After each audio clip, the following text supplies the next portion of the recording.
everybody, I'm Trish from Foldfactory, and this is your 60-second super cool fold of the week. Thanks for watching. This week's super cool fold was designed and produced by my good friends at Suttle-Straus in Waunakee, Wisconsin. This was created for client Greater Madison Chamber of Commerce, and paper is a 100-pound gloss cover.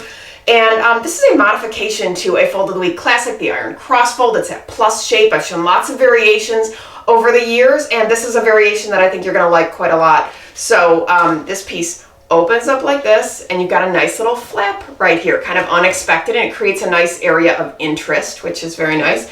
And then this panel opens out. You don't even know it's an iron cross fold yet, which is cool. So it opens out like this, and then it's got another panel, and then it opens top and bottom. So you end up in this iron cross format. But the other thing I wanted to call to your attention today is opening order. So iron crosses have the panels that fold in toward the center, and really it's up to you what order you want those panels to be in. There's no real requirement to fold them all clockwise or counterclockwise or in a particular order, as long as you are compensating for the length and width on the panels based on what's tucking in when. So it's a critical detail, but it makes a big difference in the quality of the piece. But I really like how this one takes you through starts with the flaps, and then it ends with the top and the bottom. I also like the extra real estate that the flaps create on the interior as well. So these were printed offset die score hand fold. They did about 750 of them.